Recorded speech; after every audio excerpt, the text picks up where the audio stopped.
నమస్తే, welcome to Vijayakranthi voice of Telangana.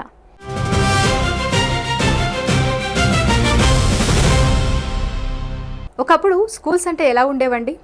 Class rooms ఏమో ఎంతో చక్కగా ఉండేవి. అంతకంటే విశాలమైన ప్లేగ్రౌండ్స్ ఉండేవి.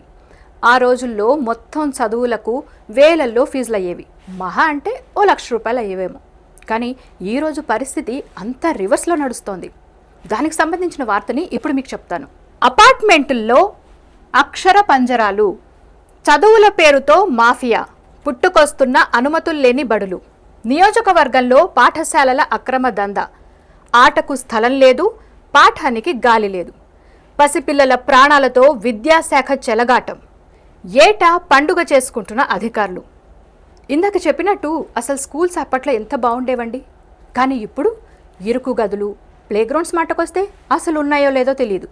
ఫీజులైతే ఎల్కేజీకే ₹1,00,000 అడుగుతున్నారండి స్కూల్ యాజమాన్యాలు. మరి సరే పోతే పోని, పిల్లల భవిష్యత్ అయినా బాగుంటుంది కదా, వాళ్ళ కోసం కాకపోతే ఏంటి అన్నట్టు పేరెంట్స్ కానివ్వండి, సామాన్య ప్రజలు కానివ్వండి, అందరూ కూడా ఫీజులు ఎంతైనా పర్వాలేదు అన్నట్టు లక్షలు కూడా ధారపోసి కడుతున్నారు. మరి సేఫ్టీ అనేది లేదే. సేఫ్టీ కోసం భయపడాల్సి వస్తోంది. విజయక్రాంతి స్పెషల్ వాచ్లో మహేశ్వరం, ఎల్బీ నగర్ నియోజకవర్గాల్లో ఉన్న అటువంటి కొన్ని స్కూళ్లను చూసి షాక్ అవ్వక తప్పలేదు. చాలా స్కూళ్ళు సపరేట్ బిల్డింగ్ అనేదే లేకుండా నడుపుతున్నారంటే ఏమనాలో అర్థం కావటం లేదు. అపార్ట్మెంట్లలో, కమర్షియల్ బిల్డింగ్స్లో బడులు పెట్టేసి నడిపించేస్తున్నారు. ప్లే స్కూళ్ళు, టెక్నో స్కూళ్ళు, ఇంటర్నేషనల్ స్కూల్స్ అని పేరు ఘనంగా పెట్టుకొని ఇష్టానుసారం టీ షాప్లకు ఫ్రాంచైజీలు ఇచ్చినట్లు ఇచ్చేస్తున్నారు. ఈ వ్యవహారం మా ప్రతినిధుల పరిశీలనలో తేలింది. అసలు ఈ స్కూళ్లకు పర్మిషన్లు ఉన్నాయా? ఉంటే విద్యాశాఖ అధికారులు కండ్లు మూసుకొని సంతకాలు పెట్టేశారా? రేపు ఏదైనా అగ్ని ప్రమాదం జరిగితే జరిగే ఘోరాలకు ఎవరు బాధ్యత తీసుకుంటారు?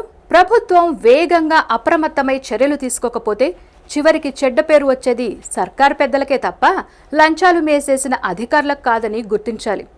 సో వ్యూవర్స్, ఇలాంటి స్కూళ్లను మీ ఏరియాలో కూడా ఎక్కడైనా చూసారా? మరి కామెంట్ సెక్షన్లో చెప్పండి. వీడియో నచ్చితే లైక్, షేర్ చేయండి. మరిన్ని అప్డేట్స్ కోసం మన విజయక్రాంతి ఛానల్ను సబ్స్క్రైబ్ చేసుకోండి.